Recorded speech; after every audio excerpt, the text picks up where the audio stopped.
All right, folks, welcome back. This is Tuesday or Wednesday's lesson. We're switching things up a little bit. We're going to talk a little bit about the Protestant Reformation. So, I don't know what you know about the Reformation, but obviously, this is a time of big change in the church, and we're going to find out here shortly why. When I send this out to you this afternoon, there's also going to be another sheet attached and a link to a video I want you to watch on Martin Luther. It's about 40 minutes long, but I only want you to watch about the first 30 minutes of it. There is a study guide sheet that goes along with it. You'll send that back to me for a grade once it's done. So you'll just email that back to me. But anyway, let's talk a little bit here about the Protestant Reformation.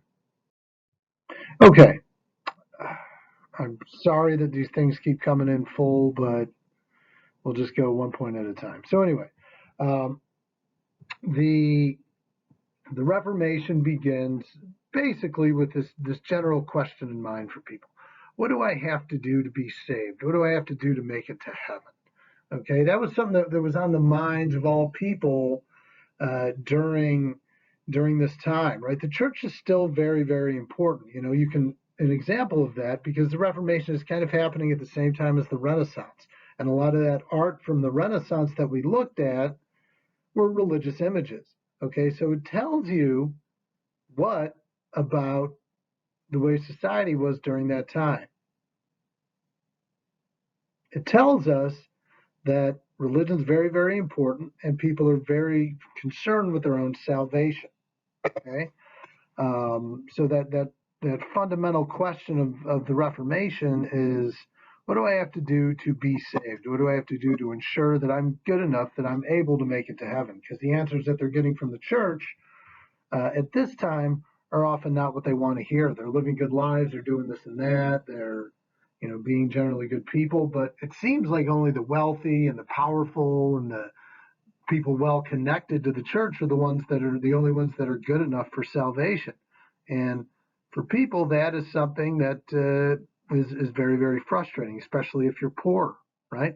So, a lot of people really feel at this time that the church has become extremely corrupt in its practices, that the church is, basically trying to hoard money and convince people to do certain things, that they must do these things to be saved and to make it into heaven.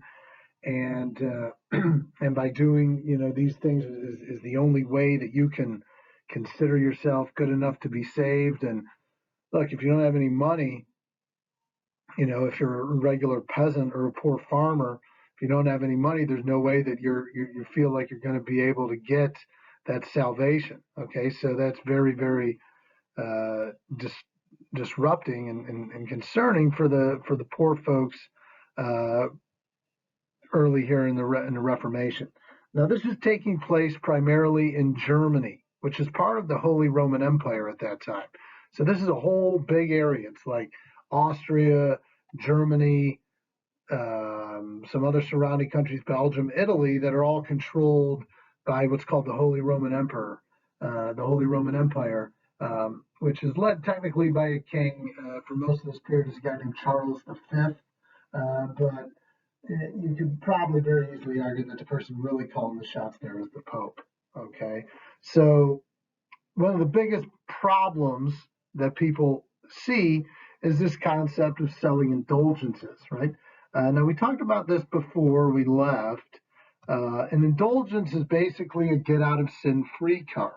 And the church was selling them like crazy, selling indulgences to people to get them out of alleged sins that they committed or whatever. And they say, if you don't get these, then you're condemning yourself to hell. And so people are being convinced that in order to gain salvation for themselves, they need to buy indulgences. Okay, and obviously many people can't get them, right? So they're told that they. So the poor people, peasants and whatnot, are told they're committing a sin, but yet they have no money and no way to pay them off because they can't buy an indulgence. And if you can't buy an indulgence, well, then some corrupt priests and stuff are going to say, "Well, I'm sorry, you're out of luck. Have fun in hell later." So that's a big, big problem. Side note about indulgences, they still exist today. They're very rarely given out. They're called plenary indulgences, but they're still given out from time to time.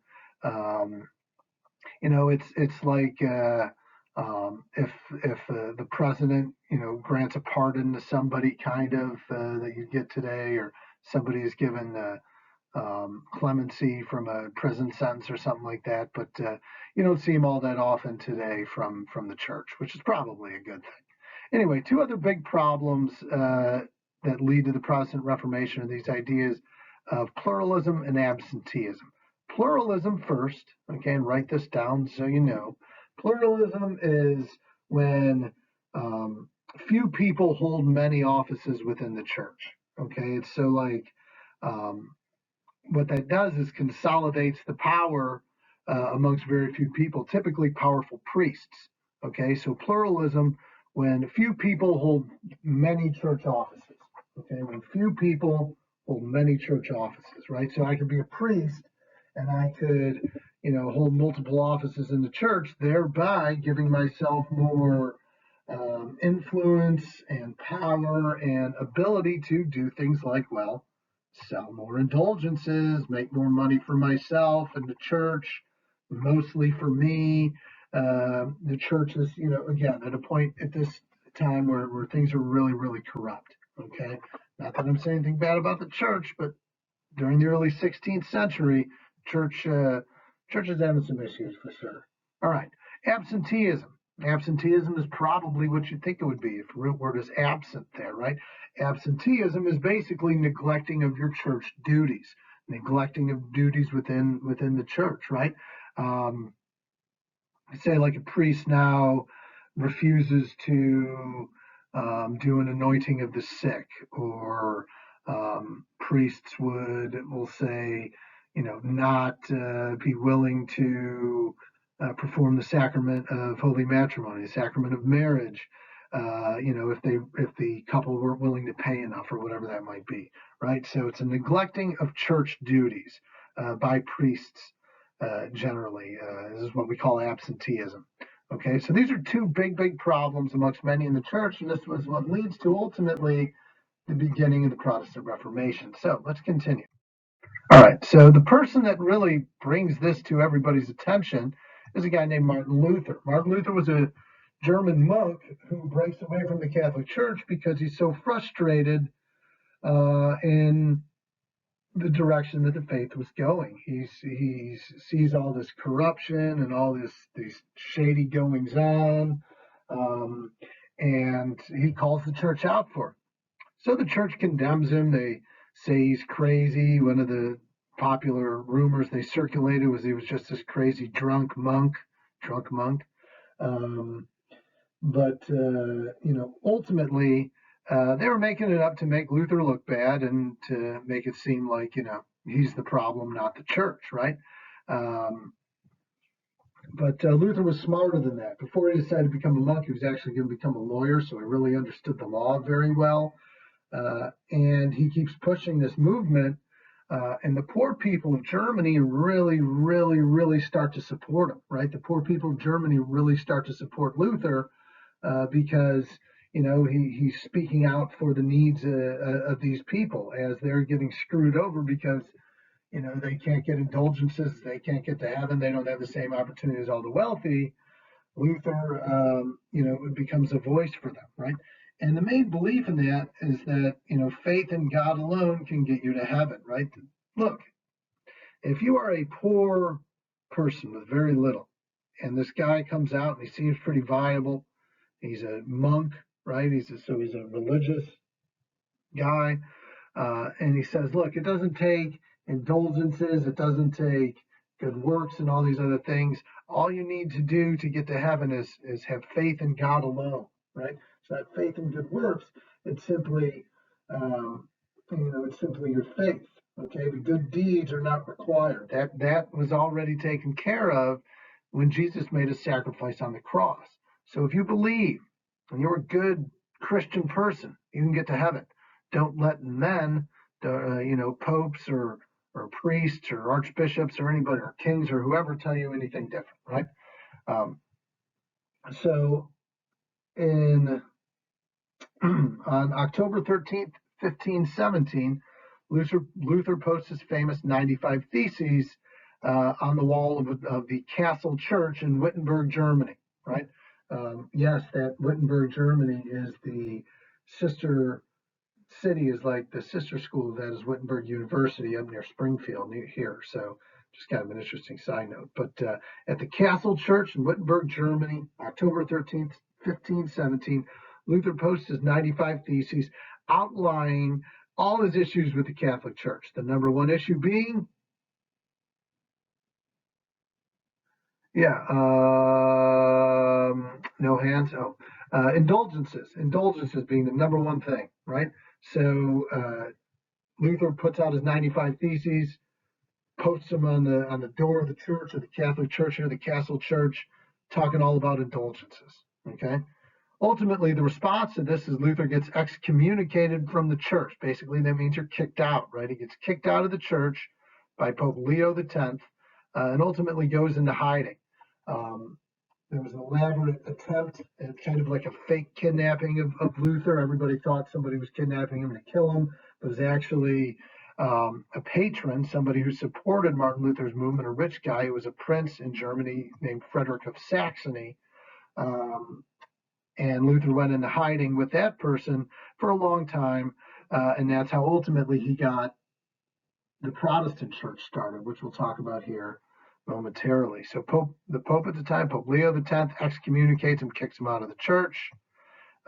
Frederick of Saxony, an important figure, a prince who supports Luther and what he's doing, protects him, and keeps Luther safe moving forward. Okay, so moving on, there's a picture of Martin Luther.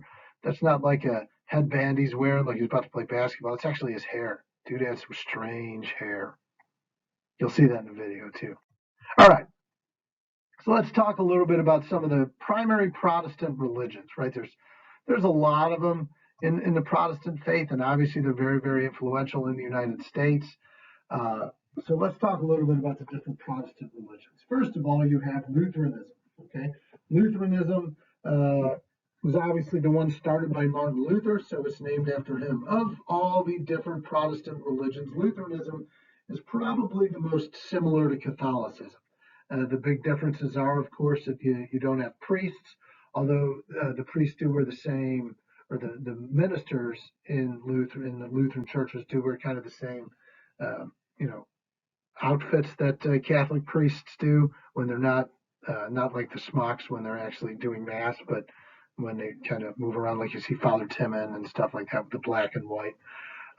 Very similar in a lot of ways to Catholicism. Of course, the big difference is there's no restriction on marriage. Lutheran ministers are allowed to be married, as are ministers in any other of these Protestant faiths. Okay. Another one, big religion, really important, is Presbyterianism. And the founder of the Presbyterian Church is a man named John Calvin. At first, they were known as Calvinists, but now we call them Presbyterians. There's been more Presbyterian presidents in the United States, I think 8 of them maybe, than any other religion. So Presbyterians are really influential in America and are a big faith over here. They're one of the early religions to come over here, and help settle the country in the United States. So they're influential in that regard. In fact, the Presbyterian Church, the structure of the church, just like we have the structure of the Catholic Church, where you have, bishops, or you have the Pope, and you have like cardinals, and then archbishops, and bishops, and priests, and monsignors, and all those other people, brothers, all that. The Presbyterian Church has its own structure as well, and then the Presbyterian Church is structured very, very similar to the government of the United States. They have like a local system, a state system, and then like a nationwide system, and it's broken down very much that way. A lot of people think that the structure of the Presbyterian Church helped to create and form the structure of our U.S. government, and it was an inspiration for that. Next group is the Anabaptists. Now we tend to call them just Baptists. Baptists are a little bit different than some of the other religions. They're very popular in the American South. And some of the differences there is baptism for Baptists doesn't occur until your adulthood. Um, and they preach equality, right? Anabaptists preach equality. In all ways, this is another reason why it was very popular with African Americans, or remains very popular as a faith for African Americans. It's popular amongst the poor, and preaches equality. Again, you don't get baptized until your adulthood, and you're absolved of all your sins at that point. Another big important belief of the Anabaptists is their general belief that all Christians are priests.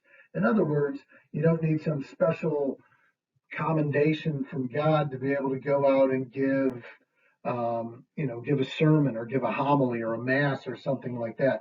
All people that are felt, that are felt strongly by the faith can go out and share that faith with others. Okay, so that's a big thing about them, right? The Anglicans, um, the only thing about them is they were kind of, and we're going to talk about this later when we talk about King Henry VIII. The Anglicans were kind of like a separate church formed in England. It's called the Church of England. Basically formed because Henry VIII was Catholic and he wanted to get a divorce from his wife. And of course, the Pope said no. So he said, okay, well, I'm going to leave the church, form my own church. And that became the Anglican Church, primarily in Great Britain. And then finally, the Methodists. Methodists are another one. They're really popular here in the United States.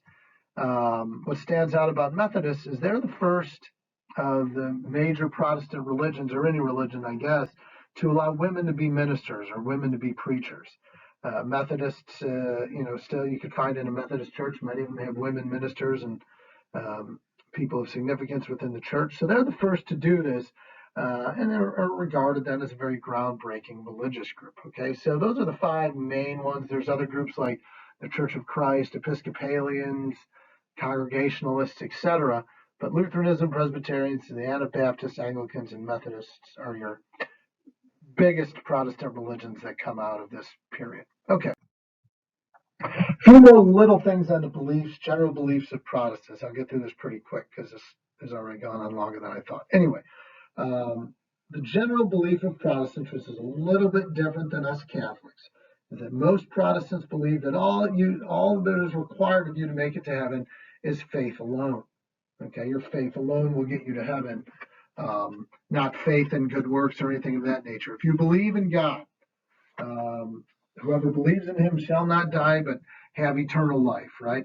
So that is the general belief of the Protestant church. Protestant religions also don't really have a clear leader like a pope, okay? Which goes back to the general idea popular in the Renaissance of humanism, okay? Humanism, where every individual is important and shares a role, right? We're all men, we're all women, whatever, including priests and popes and things of that nature. So why does there need to be somebody in charge? There's a minister that's in charge of a congregation. They may meet in larger groups or whatnot, but there's not like one person or one figure within that particular church that sets the rules for everybody else to follow. So again, it's a little bit different than Catholicism. Another important aspect of some Protestant religions, but not all, is the concept of predestination. The idea of the idea of predestination is basically the idea that it's already been determined if we're going to go to heaven, who's going to go to heaven and who's not. Okay, God chose some people to be saved, right? That's the general idea of predestination. And unfortunately, some get it, and unfortunately, some don't. It's pretty straightforward. Family is also, just like it is in Catholicism, family is very important in Protestantism, but they look at it kind of a different way. They don't talk about celibacy for their ministers and religious leaders within the faith there, because they think that it's important that Protestant ministers, or female ministers, have families so they can be good examples of the faith to their congregations, to the members of their church, right? So they encourage marriage and they encourage people to have families so they can be examples to all these people, right? make family the center of life, right? Make family the center of life. Okay. Last point for today. There's a lot more political influence in Protestantism than what you find in Catholicism. Okay. Um, Again, if you look at the United States, we've had 44 different people have been president, one person twice. That's why Trump is 45. Um, but only one has been Catholic. Okay.